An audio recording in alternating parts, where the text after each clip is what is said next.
Smoke incoming!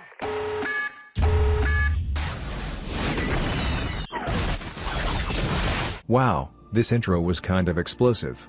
Do you want more focus for your operator? This video is made for you. Hello everyone, and welcome on this video. I know I'm repeating myself, but I wanted to say thank you again for the rise of subscribers that the channel has taken in recent days. It means a lot to me, and I'm thankful to all of you. Today we talk about focus and Volt. There is two ways for maximum focus in one day. First one is Eidolons. Making Eidolons with a good team is the fastest way for increase your operator skills and skills. Because the focus on Eidolons has no daily limit. If you hunt 3 Eidolons 3 times a night, you will have a lot of focus. When you kill the Eidolon, you're going to get a shard. This shard will allow you to have focus directly. Eidolon Terrorist will drop 1 brilliant shard, Eidolon Ganchalist will drop 1 radiant shard, while Eidolon Hydralist will drop 2 radiant shards, if they are captured with charged Eidolon lures, at the final stage of the fight. These shards will give you 25,000 of focus each. These shards are not part of the daily focus. You can use as many as you want on a day. The second technique for making focus is ESO. Elite Sanctuary Onslaught. And that's what we're going to talk about in this video. I'm going to show you my build on Volt, for maximum daily focus easily. Volt is very good for farming focus. His 4 allows him to destroy an entire room of enemies in a few seconds. This build is entirely based on its 4. But you can use it on Hydron, or other missions, without any problem. First we have Streamline. Efficiency is important, if we want to be able to spam our 4 effectively. After we have Primed Continuity. This mod allows you to keep your 4 active more time. The electric shocks that the enemies will take will stay more longer. Important mod. Umbra Intensify. Power affects your 4, and so directly the damage you can do with it. A little power is always good to take. Transient Fortitude, again a power mod.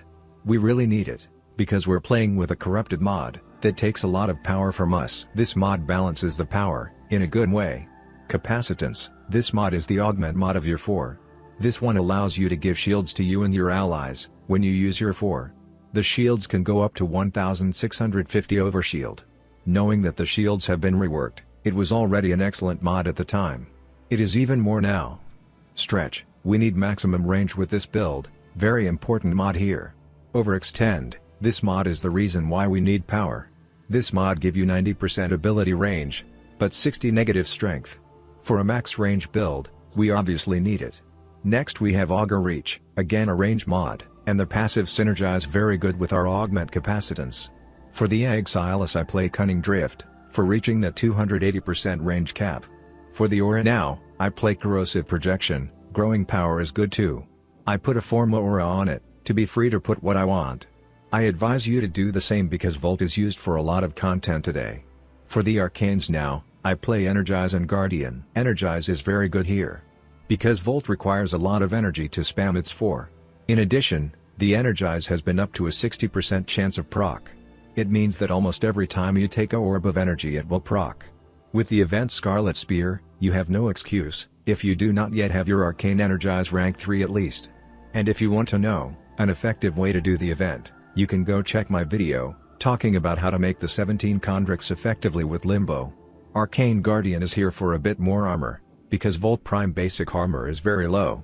For the Operator School now, I suggest Zenuric. For that energy regeneration which is very good for this build. Alright, now we have the build. But how to make focus now? Pretty simple. You need to put a lens on your Warframe. To put a lens on your Warframe, it's quite simple. You go to the build of your Warframe. Here you have a button called Actions. Click on it, and for the last choice you have Lens. There is 3 different lens. First one which is normal lens like Zenuric lens for example. The second is the greater lens, like for example greater Zenuric lens. And the third, which is also the one with which you gain the most focus. The Eidolon lens. You can obtain those lens by doing your bounties in Cetus, or you can buy it in Platinum.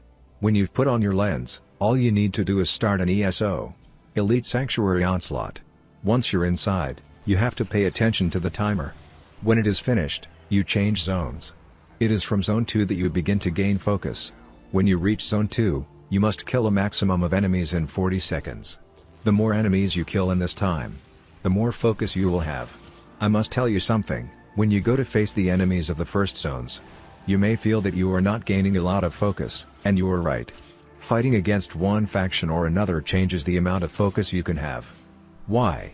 Well, quite simply, if you face Corpus for example, you will kill many more enemies because they deploy drones, and they are more sensitive to electrical damage than Grinders or Infested for example. Quick tip, as focus is reliant on the amount of affinity gained, using affinity boosters can increase the total amount of focus gained during missions, and melee weapons benefit from affinity spike, resulting in better focus conversion rate compared to ranged weapons. Now for the gameplay, well, press 4. Wait until your 4 finishes completely. Wait 1 second, and press 4 again. With the duration of the build, you just have to let your 4 finish. Isn't that the best life? Of course you can use your 2, which give more sprint speed, and attack speed for your melee weapons. Don't forget melee weapons give more focus with Narim and School. Alright, I think that's it for this video. I hope that you find it informative. If it is, you can push that like button. Thank you very much for watching. I see you in the next video.